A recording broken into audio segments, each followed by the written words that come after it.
Welcome back to the Y Series, where I break down the Detroit Lions' latest game by answering the biggest question after the final whistle.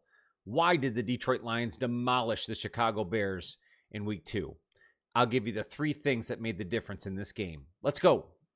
At number 3 is the Sun God's dominance. Amon-Ra St. Brown was unstoppable against the Bears in Week 2. He caught 9 passes for 115 yards and 3 touchdowns. It seemed like anytime the Bears tried to claw their way back, he was there to stop those efforts, catching first down passes, moving the chains, and obviously scoring anytime and at will. Him and Jared Goff have really developed a rapport, and he was a huge reason why the Lions were able to dominate in Week 2.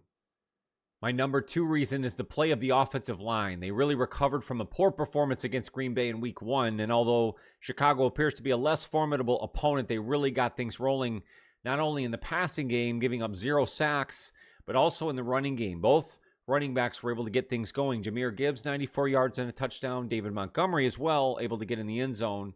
But the offensive line seemed to gel in this matchup.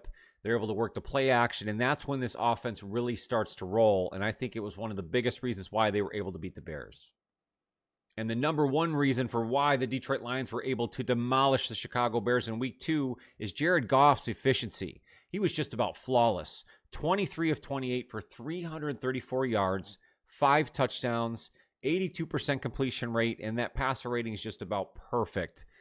Again, when the offensive line starts to put things together, the running game gets going, the play action, everything works in Jared Goff's favor. And when he has time to read through his progressions, he is an elite quarterback. And he was able to show that in Week 2 against the Chicago Bears. I believe that was the number 1 reason for why the Detroit Lions were able to demolish the Bears here in Week 2. Honorable mention to offensive coordinator John Morton, who was able to break free of that Week 1 funk and show that the Lions offense is still capable of that explosiveness. Defensive coordinator Kelvin Shepard, starting around the defensive side of the football into form. The secondary made plays. They forced some turnovers. Linebackers were involved, and they're hoping to get more and more out of their defensive line. Let me know down in the comments below, what did you think of this Week 1 matchup and the offensive explosion against the Bears, the offensive line rounding into form, and Jared Goff's performance? I'd love to hear from you. Also, make sure to check out @JohnnyGazSports for additional Detroit Lions content and more of the Y Series.